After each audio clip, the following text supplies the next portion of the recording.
welcome back to Podcast vs. Player episode 78. I'm Carl, and as always, I'm joined by a man who picked up a copy of the new farming simulator at his local game store today. It's 100% realistic. You harvest crops, look after the animals, and sleep with your sister. It's only bloody Dan. Oh, if only. What? How are you, you cheeky devil? Good. I'm very spacey at the moment. Been watching plenty of Battlestar Galactica, got back into Star Trek Trexels, been playing some Elite Dangerous, Space Engineers, Star Trek Online. Woo! So Dan's become a virgin again. Well, I think that happened a long time ago. I think it's like a pretty in a galaxy far, far away. Oh, nice one. Very good. Yes. You alright? Yeah, I'm not too bad. Weekend's nearly over. I know. That's quite upsetting. This is kind of this podcast is like my heartbeat. Like, because whenever I was a kid and Heartbeat used to come on, it used to just remind me of the fact it's like, oh god damn it, it's Sunday, I've got to go back to school tomorrow. It's just like that. So for anybody under 30. Yeah, Heartbeat was this awful police TV. It was amazing. It wasn't amazing. It was terrible. Why do we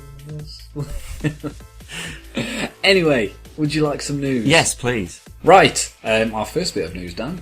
Nintendo's The Legend of Zelda Twilight Princess may be getting a high-definition release on the Wii U. According to some discoveries, as reported by Eurogamer, a fan had discovered a shop icon for Twilight Princess in the back end of the Wii U eShop. According to Eurogamer, an entry for The Legend of Zelda Twilight Princess HD has also allegedly been found in the Nintendo eShop servers, although the source listing is unofficial and claims it may be inaccurate. Now, I don't really want one. It's been released twice already. The same one? Yeah, it was released on the GameCube and then the Wii. Right. With minor differences. Then surely it'd be better to leave it as maybe like a launch title, as a secondary master for the whatever the new Nintendo console's going to be. Maybe. I'd rather just have a new one. Like the one that's been promised for a couple of years now and has been pushed back. Well, they probably just jumped on the whole remastering bandwagon, I suppose. This is pretty popular, let's just remake it again. I guess so. I mean, it's not that often Nintendo actually remaster anything. But it was also not the strongest. I mean, I really enjoyed Twilight Princess, but it wasn't the best received. So I don't know. I say this: they have actually remastered Ocarina of Time and Majora's Mask for the 3DS. So still milking that blink cow. The Legend of Zelda Twilight Princess was first released in 2006 for the GameCube and then the Wii. The game was a launch title for the Wii and was positively received in GameSpot's review, where it was praised for its compelling characters and story, puzzle design and artistic design.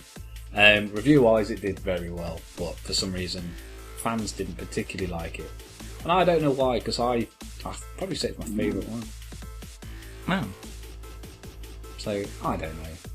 And you don't care, because it's Zelda. No, I really don't. So,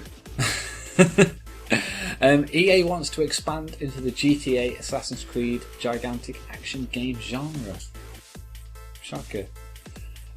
Despite having traditionally been either the biggest or the second biggest game publisher in the world, Electronic Arts hasn't had much of a presence in one of the industry's largest genres, the, quote, gigantic action game space, which includes wild successes like Grand Theft Auto, Assassin's Creed.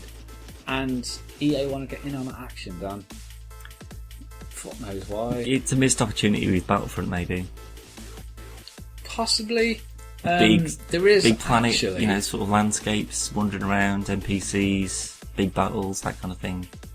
Well, they are making another Star Wars game, which is rumoured to be a large open world game. 1313, bring it on. Here's hoping. Pressed on whether EA's plans was to make an open world game, some guy, well, I can't read his name, admitted it was a possibility, but added, "I'm not suggesting we're going after GTA and sell 50 million units. We would love that." Well, probably because you can't. That's why. Yeah. I'm not being funny, but if Battlefield can't sell as much as GTA, I don't see how a new IP is going to sell. No, I mean, Watch Dogs is probably as close as you're going to get to that kind of thing, and that came nowhere near. Yeah, I mean, that did like financially, I think it did quite well for Ubisoft. Yeah, overall it did. Even still, for a new IP, it did very well. Yeah, definitely. And actually, interestingly, I saw something on the internet which is quite compelling, which you may be interested in. Hit me. It's the theory that Aiden Pearce, the protagonist from Watch Dogs, is actually a member of the Assassins from Assassin's Creed. It makes sense. There was some pretty compelling arguments in there. I mean, mainly that, you know, Abstergo and stuff were still in Watch Dogs as kind of like side questy stuff. But he's got the kind of eagle vision, you know, letting him see through walls. He can do all the sort of parkoury kind of stuff. And it's a Ubisoft game. And it's Ubisoft, which means that it could be part of a larger world. So, you know, maybe a new Assassin's Creed that comes out set in the modern day has Aiden Pearce make a cameo, maybe. That would be very good, actually. It was, I'd be quite happy with that. It was pretty good. It was very compelling. The Game Theorists, check them out on YouTube. Pretty damn good. They are very good. It's a very good channel. Yeah, definitely. They've really put the fucking time and effort in. Not quite on par with Podcast versus Player, but, you know. I'm pretty sure they take more well-researched poos than we do work. Yeah, I'll be honest. I don't even care what we do. Anyway, they also reaffirmed a commitment to developing new intellectual properties, something he and EA have been speaking about for years. The company's COO, pretty sure that should be CEA, or CEO even, but... Chief... What would be a COO? Chief... something officer. Chief of Officers. Chief hors d'oeuvre? No, that's with an A, isn't it? Octopus. Yep, Chief Octopus. Octopus. Fucking hell. He's German. Metacritic. The company's COO Peter Moore told GameSpot earlier this year that Raymond is going to, quote, help us build new IPs. EA's built open world games in the past, such as Mercenaries, but it's been far from its focus in recent years. That's especially true when compared to a company like Ubisoft, which has made a major commitment to that type of game with titles like Far Cry, Assassin's Creed, Watch Dogs, and The Division. Yeah, I would like to see a return to Mercenaries, to be honest. Mercenaries was fun. It was a lot of fun. But it was the same type of fun that the original Just Cause was. Yeah, and I've got a good idea that if you released it now, it would be completely overshadowed by Just Cause 3, which just looks sweet as fuck. It looks amazing. Yeah. Jizz pants worthy. Moving on, Dan. If you have been watching the channel, not you, Dan, because you know what's going on the channel. Yeah, I really don't. I don't watch shit. I watch other people's content. Yeah, we don't even upload ours. But we played Star Wars Battlefront beta last week, and we've uploaded some videos. And in the videos, we particularly mention how unbalanced it is. Well, it wasn't a criticism, it was just an observation. No, it was just fact. Yeah, the fact is that, from what I remember, EA basically said, we know there's balancing issues. Yeah. So it's just a beta. Calm the fuck down, everybody. Yeah, essentially. And this week, DICE have openly acknowledged that, saying it's not very well balanced, favouring the Imperial side over the Rebels, and they've pledged to address this for the final release of the game. Writing on Twitter, one fan claimed he never won a Walker Assault match. We did. As the Rebels during the beta, he asked, does this mean I suck? DICE community manager Matthew Everett replied, nope, it's a balancing issue with the beta. Lead multiplayer designer Dennis Brannell added, yes, it's too tough. We'll make changes based on the feedback and data. Asymmetric modes are tricky and risky, but potentially awesome. That's why we want beta test help. In the 40-player Walker Assault mode, the Rebel side tries to destroy two Empire AT-ATs by securing outposts to call in Y-wing bombers. Empire forces meanwhile try to keep the Rebels from activating the command posts, and it will appear the Rebels have a tougher job. So, how much difference do you think this little tweak is going to make? I think if the only thing they would need to tweak is because the Rebels don't need ground vehicles because they didn't have ground vehicles. Yeah. I'm pretty sure the Tauntauns were available in Battlefront 1 or 2. Don't quote me on that though, I just remember riding about on one in something. So throw a few of those in. More rockets, more, kind of air vehicle pickups.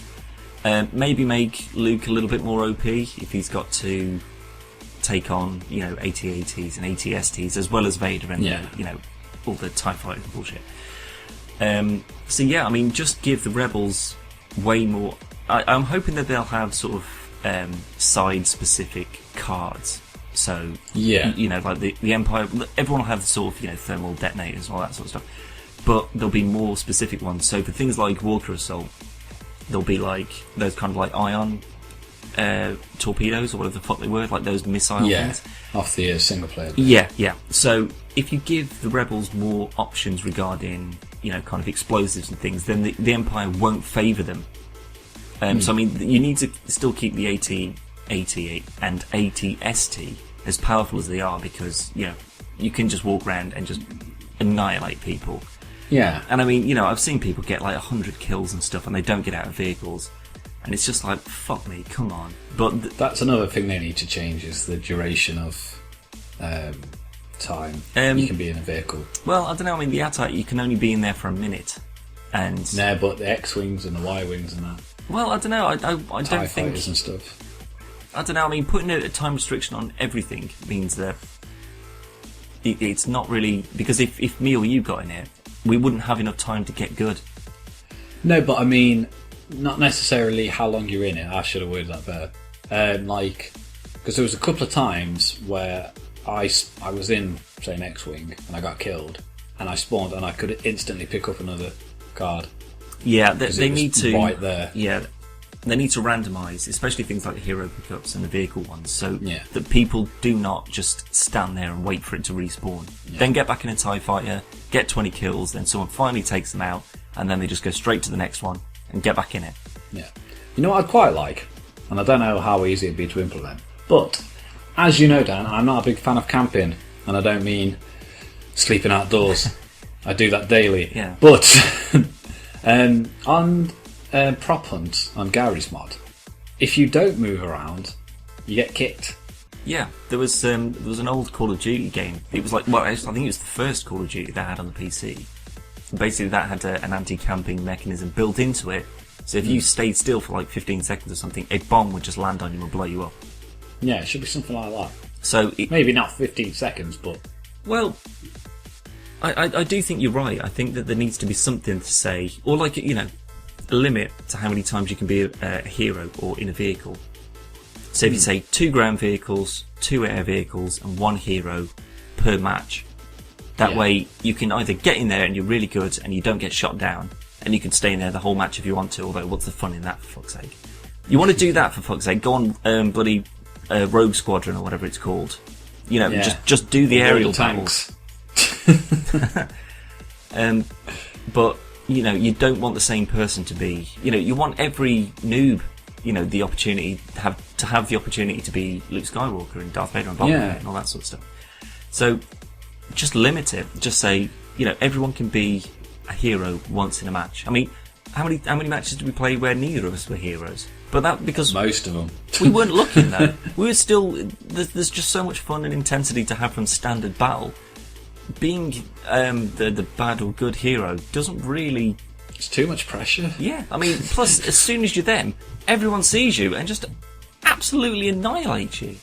I had to look quite a few times over the duration of the beta, and on the last day we played it, we was on the Empire. We were the bad guys, the Imperials, and I saw the hero card coin for Vader, and I'm running for it, and then someone just ran horizontally and got it. I was like, I'm never going to get to be Vader. But I did have a question. What was the name of the mode in Battlefront 2 where you could just be like Darth Maul, Darth Vader, the Emperor, etc.? What do you mean? That wasn't a mode. That was just a... Yeah. There was a game that you could go on at like a multiplayer game, and you could just be... Oh my god, yeah. You're right. I can't remember what it was called. It's probably something like Hero Battle or something like that. Yeah, no, you're definitely right, because I remember being on fucking Tatooine as Darth Maul. Just running around always Darth Maul. Fighting Yoda and stuff. Or like Kashyyyk was fucking sweet though. Like when you've got... It was a really good mode though. Yeah, it was. I loved it. Yeah. Do you think there'll be something like that? I know that there's like a specific one-on-one kind of thing, but it's for like a big, sort of 10-player maybe. Everyone's a different hero running around. Because if your hero's Han Solo and everyone else are Jedi, what good's he going to do? You probably get like, I don't fucking know. To be fair. No, unless you can call in, out. The Falcon as like an orbital strike thing, Yeah, and that just flies in and just pounds the area in laser fire. Then that would be cool. That'd be amazing. Yeah. If you're listening, DICE. We know you've already made your game. It doesn't matter. It's just got like a month left. Yeah, of course. So, yeah, I'm pretty sure they're all There's plenty of time. passed out from the sort of pre-completion celebration. I'm sure they're all still celebrating that the beta worked. Everyone else is. Yeah. Anyway, that's it for the news, Dan. You may recall a few podcasts ago we predicted that the Nintendo NX was going to be a console / handheld / mobile hybrid type thing, and according to a report from the Wall Street Journal, Nintendo was starting to send out software development kits, that is SDKs to you smart folk, for its upcoming gaming platform codenamed the NX. These kits are being sent to unspecified third-party developers so they can modify their existing games or create new ones to run on the upcoming platform. And according to this, it looks very, very likely that it is going to be basically not a 3DS and a Wii U, but that kind of family. Yeah, as in of consoles. Yeah, you can still play it within a certain radius of it. Yeah. There's literally no, literally diddly squat, other than the fact that the NX will reportedly use industry-leading chips in both devices, and will allow for better graphics and deeper functionality. However, there is a game called Dragon's Quest X or 10, I'm assuming, which has been pushed back, which was meant to be out on the PS4, but it's been launched for the PS4 and the new Nintendo console. So that means it's got to be at least on par with the PS4. Well, it's got to be at least on par with the Xbox One. Technically, yeah. Because anything that launches for Xbox One and PS4, about 7 or 8 times out of 10, the Xbox One is kind of downplayed. Shit. Yeah, it just doesn't look as good. I mean, I remember putting comparison shots up for Ground Zeroes for the 360, PS3, PS4, and Xbox One. Yep. Didn't use PC because obviously PC was going to look better. And the PS4 just pissed over everything, and there wasn't a considerable amount of difference between the 360 version and the Xbox One version. However, when I played Ground Zeroes on Xbox One and PlayStation 4, there wasn't a lot of difference. Really? There was better draw distance, and the lighting and the rain and everything looked better. But well, that's that. Do you know what I think of it as? It's like if you go on your PC and you're playing something and you play it on high or very high, like everything looks great, but then you play it on ultra, and it just makes it. There's like like the shadows are more fine, the modelling and the textures and things are just crisper. So I mean, it's not any less beautiful or any less enjoyable playing it on very high to ultra. It's just that final little slap of polish that really sort of finishes it off. And that's how I think of the Xbox One and the PS4. Like a lot of the time, the PS4 is that sort of ultra version, although it still doesn't compare to the PC, obviously. But for a console. But for a console, yeah, it's beautiful. And then the 360 one is exactly the same. Everything still looks great. Everything still runs fine. But just that little thing is missing. It's just that little garnish off the top. Yeah.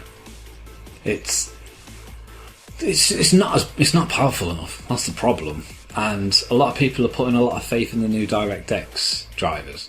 That's not going to make diddly squat difference. Well, you say that. I mean, if you look at Space Engineers, it was all running on DirectX 9 with all the community mod things. Or I think it was either 9 or 10. I'm pretty sure it was 9. But now it's DirectX 11 compatible. And goddamn, it makes so much difference. But that's basing it off I mean, your graphics card is worth more than an Xbox One. Not anymore, it's not, mate. I imagine it probably still is. No, honestly, it wouldn't be. But it's still good enough. I mean, if I can still play fucking Battlefront and Elite Dangerous and Metal Gear and stuff, I'm pretty much... I think Battlefront I didn't run on Ultra, mainly for the fact that I knew I wouldn't be able to record on it. Yeah. So I didn't want to annoy myself by playing it on the highest setting and then watching it back and it's just looking terrible. Well, not terrible, but you know what I mean. Well, that's disgusting. Comparatively. But yeah, I mean, I'm surprised that it can still handle things like Metal Gear. Because I thought it was going to have a bit of a shit fit, kind of like yours did with Battlefront. Like, where it's just like, no, can't deal with this. To be fair, though, mine was down to my own stupidity. Kind of. Not kind of it. Well, no, it wasn't necessarily my fault. Well, it depends, though. If you were aware, like, when I got this computer, like, a couple of years ago, and like it came with a box full of CDs for like the sound driver, the graphics card driver, all the different sort of elements of it. There's all installation drivers for everything, right? Yeah. And then as soon as I was changing an element, I would uninstall the previous driver and then reinstall the new one, whether it's an updated version or for a new product or whatever it was. So if you bought your laptop and then you didn't see that there was a second independent graphics card in there and then take the necessary steps to install the right driver and make sure everything was running off it, that's on you, buddy. That's no one else's fault. Well, no, because I was under the impression, because everything else was set up, why wouldn't that be? Windows. And everything else prior to that ran fine. Yeah, but I'm pretty sure the integrated graphics card you would have just been able to deal with it. Well, it's shit now. Yeah. Everything's defaulted to the good card now. Anyway, the Wii U is obviously... The controller's mostly like a tablet. Pretty much. And among other things, it'll allow users to play full games on the device, though only if they stay relatively close to the main console. I can just about get upstairs. I could comfortably sit in my bedroom and play on the Wii U controller. Yep. But if the Wall Street Journal's report is accurate, it seems Nintendo is taking the idea further with the NX, and you will actually be able to go out and about. And then I assume come home and plug it back into the main console hub. Yeah. See, there is an issue I've got with that. Like being able to sort of take out a part of it and then take it outside. You'll drop it, or someone will steal it, or you'll lose it, and then if the rest of the console doesn't work as a consequence, then you're fucked. Well, I'll be honest, if I get one, which I probably will, then I'll probably take it once somewhere, but it'll be like to me nan's or something. I ain't gonna take it to work. I don't get a bus or anything, so I'm not gonna be taking it anywhere like that. And people that get like the Vitas or the DSs or even the phones stolen are usually somewhere where you shouldn't probably have them. That's true, but it still doesn't affect the sort of main console section. I mean, I get that, and I see where you're coming from in the sense that if it won't work without, if it's the peripheral, so the peripheral will work on its own fine, but the main console won't work without the peripheral. If that is how it works, then you are lending yourself to quite a lot of trouble, assuming that people do go outside with it and then drop it and go shit, and then the rest of the console doesn't work as a result. But you've also got the same. You could drop it in the house. Well, that's true, but you're more than likely going to be sort of sat down. So you could be taken out to go, and then you drop it. Yeah. But I mean, I don't know. I think what they've basically done, if it works, if it comes out, then it is indeed the case that it's half and half. I think they've basically sat there and gone, we had a lot of success with the Wii. The Wii U is massively underperformed. It's sold like 10 million units since launch in like 2012. Yeah. Which ain't a lot. No, not at all. And but the DS line has solidly sold really well. And the Wii U is a good console. Because it is. I mean, I do agree with that. And I think they've sat there and gone, let's just mix the best of both worlds. Yeah. But I don't think they've actually thought, if this is what they've done, I don't think they've sat and thought, well, if people take it out and it breaks or they lose it or it gets stolen or something, I don't think they have sat there and gone, just in case somebody loses it, we best make sure this works without it. Yeah. Because what if it is the controller? Well, if it is the controller, then you steal somebody else's. You've got yourself another controller. Yeah. For free. That probably costs a lot of money. Yeah, absolutely. So, I mean, I don't think it'll be the controller. Maybe the controller's got like a memory pack bit, and it's got like a screen on the console, and you take the screen off and put it in. Oh, I don't know. As soon as you start adding more and more pieces that come on and off, you go back to N64. Yeah, exactly, yeah. And an expansion pack. Oh, God. But I think, as long as they make it better than an Xbox One, on par, possibly better than a PS4, and they market it properly. They market it properly. They speak properly. No, I'm not going to say. But as long as they market it right, I reckon they could get back on the winning table. Well, there's only so much you can do with just the hardware. They still need to have the games behind it in order for people to go, yeah, fuck it, I will spend 400 quid on this new Nintendo. I still stand. Sony and Nintendo have the best first-party games. Yeah, but that still means they need to make new ones. Just don't become complacent. Yeah, but if they've got more funding, if they've got more people behind them, if the likes of EA, Ubisoft, etc., get back behind Nintendo, then they'll have more opportunities. I think that's kind of what it is, you know. I think it is these sort of third-party developers just saying, your console's not good enough. Yeah. You know, we want to make, these sort of games. I mean, even if they can just support third-party launches on it, and not necessarily have Ubisoft make them something specifically. Well, they did with the Wii U. For the first year, they had all developers. They loved it, and then once it started not selling, they slowly each dropped out. Well, of course. And I believe it was Ubisoft that basically said, we really want to make games for the Wii U, but we're not making any money. Yeah, that's kind as soon as you start selling more, we'll make you as many games as you want. Yeah. So I think if fine on a company standpoint, if I was head of Nintendo and we had no third-party developers, are you going to take the risk of making brand new IPs when you know for a fact they might not be selling in spades, but Mario, Zelda, Donkey Kong, Smash Bros, all that stuff will sell? I know, but it shouldn't. It shouldn't. No, it shouldn't, but they've got to make money at the end of the day. I know.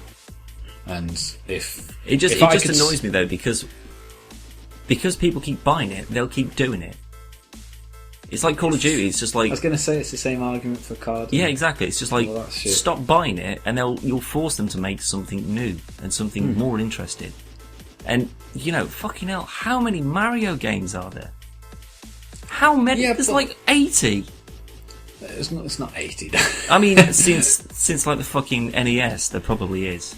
But there's very rarely, it's not a yearly thing with Mario, and especially Zelda.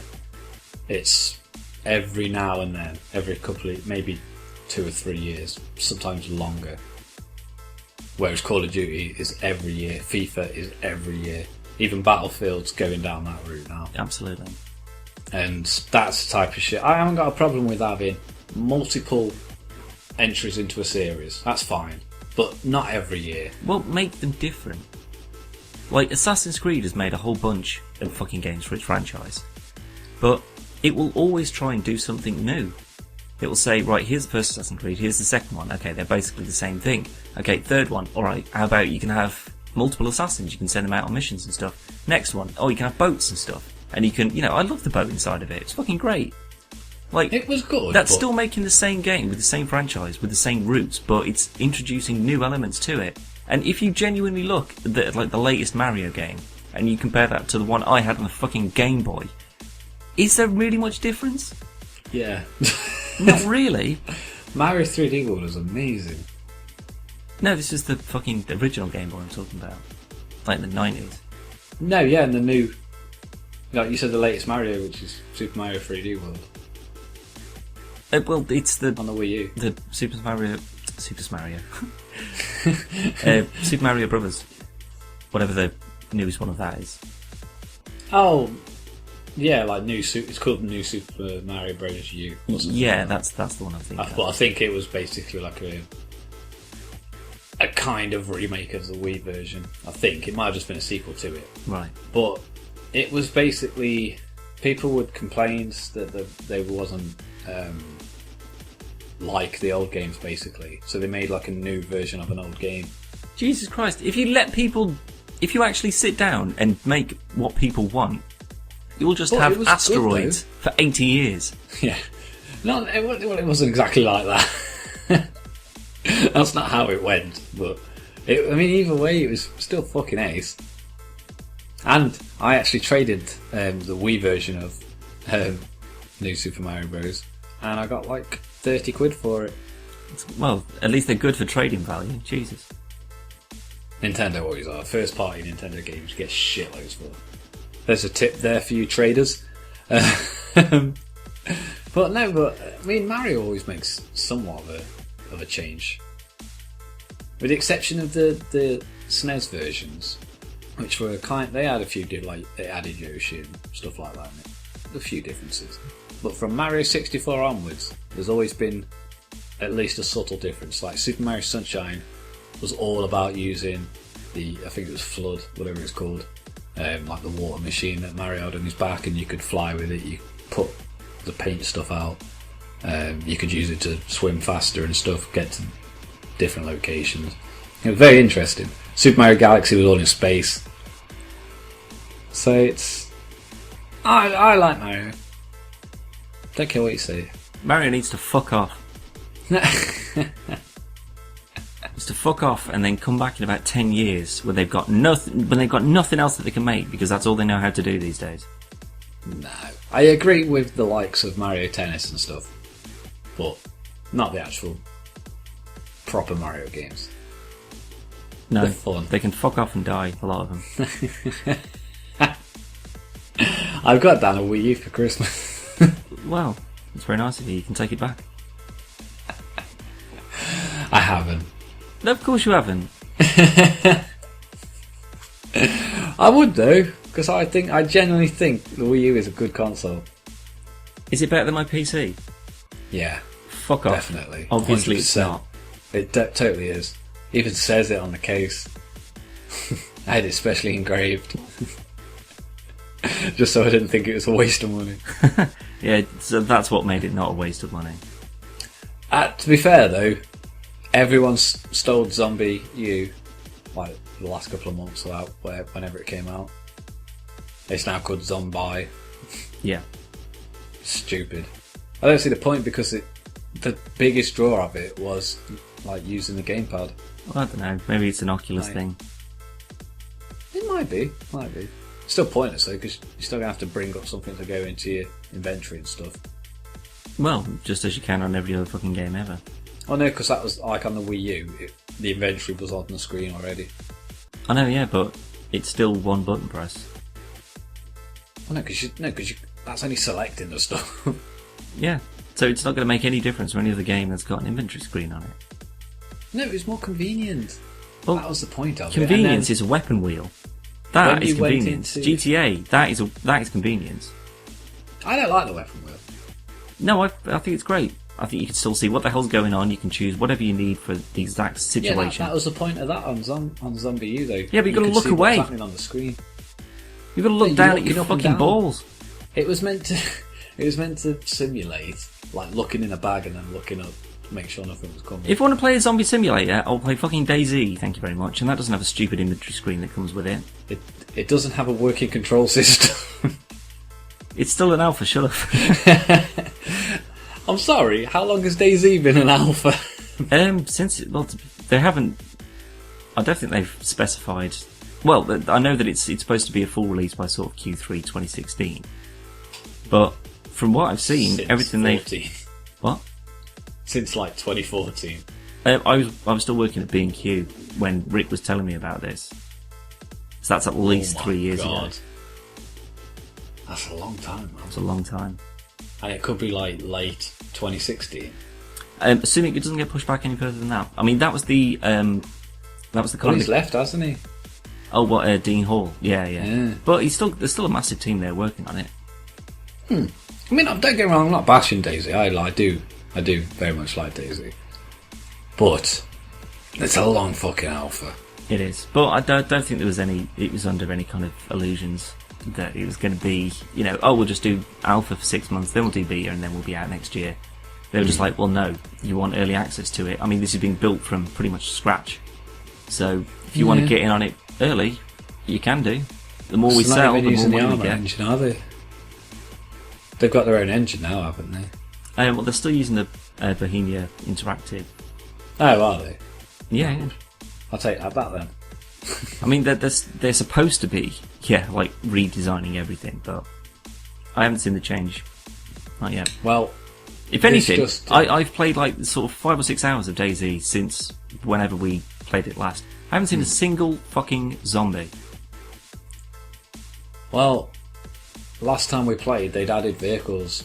And I didn't see a single vehicle. Well, I've seen like vehicle. Fuel cans, I've seen batteries and stuff. So if the items are there, then the vehicles are as well. But I'm just sort of wandering around, an updated map, just getting more and more and more stuff. Just thinking, I'm not using this on anything. I haven't seen a single player. I haven't seen any zombies. I don't know if you can like make a server without zombies. That'd be pointless. Kind of, but it just means that you can hoard like a little bastard, and then join a server with the same kit and just blow everyone away.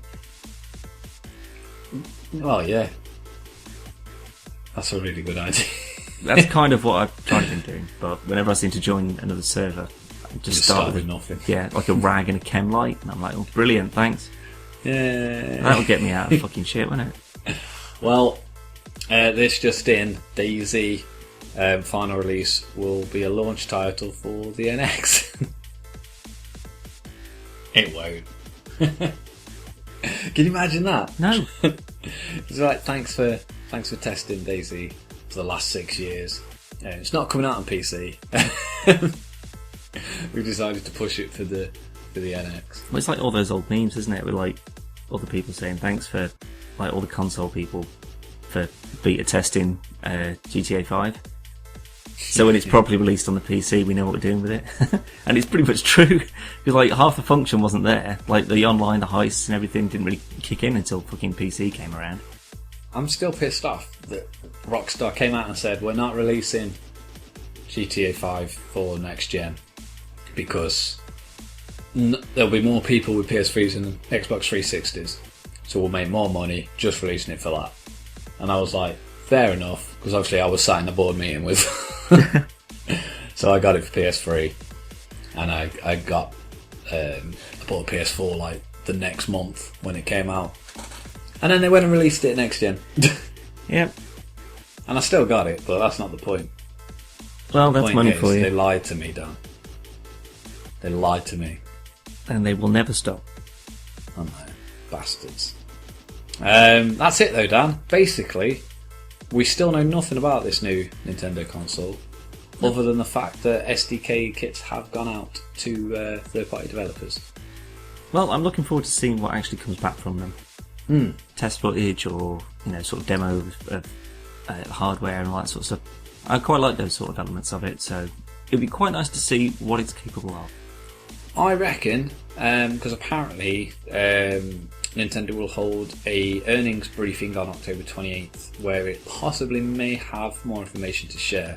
Although before Satoru Iwata passed away in July, he had said probably nothing till E3. Yeah. So we shall find out. Anyway, Dan, what is coming up on the channel? Thanks for listening, everyone. You know what? I don't actually know what we've got going. Neither do I. I know that you came up with a new game show idea the other day, which I quite liked, so we'll probably do some testing on that. Saw Sporkle maybe. Actually, there's the CQC. You remember the thing that was the beta launch for the Xbox One for Elite Dangerous? I do. I've been playing the shit out of that today on the PC. And I'm really fucking good at it.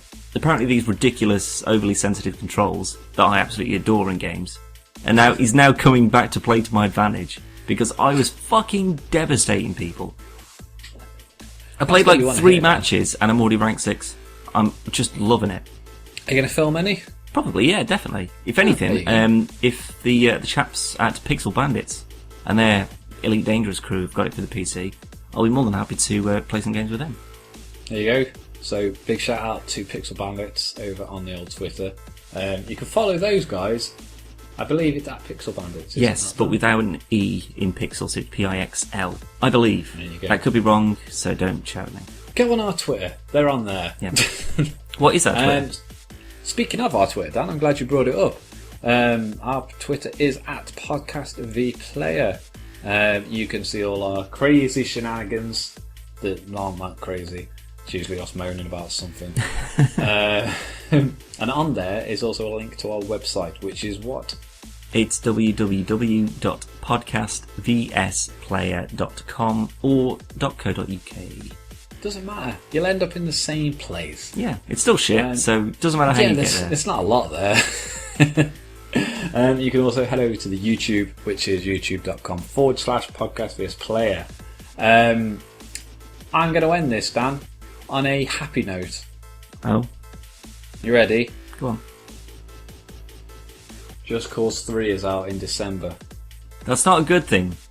How could that Let me possibly be a finish, good Dan. thing? Fallout 4 is also out this year, as is Star Wars Battlefront. Yeah, I know. And they're all out in the it. next 2 months. That's not good news. Yeah. It is good news. How is that good because news? Christmas is around the corner, and Christmas is a time for giving. So, if any of you would like to give us money so we can buy these games, you can head over to our Kickstarter page, which is www.gofundme/selfish bastards. We accept PayPal, cash, hand jobs, anything. I might send an email to like Square Enix and just say, how many handjobs do I have to receive to get a copy of Just Cause 3? And just see what they come back with, and then I'll start a GoFundMe page. I like how it's receive and not give. Well, what, you think I'm just going to go around giving out handjobs? The fuck? To get a special edition copy of the game. No, man. It's just going to be like it's like going to be like a gangbang, but for handjobs. So it's going to be like 300 in a row. I'm going to be bleeding, man. It's like Nintendo did a thing like ages ago. It was either to win an N64 or to win a GameCube. I can't remember which one it was now. But basically it was like, who's the craziest fan? And people dressed up as stuff and people ate things and whatnot. And whoever Nintendo deemed the craziest, they won the console. And I can see it being like that, like Square Enix holding a competition and the winner is Dan for receiving the most handjobs in a row. Yeah. I just turn up, just shaking and white, just like fucking bleeding, clothes ripped, one like fucking contact lens missing, and amazing. Anyway, this has took a very strange turn. Yeah. So on that note, say goodbye. Goodbye. Goodbye.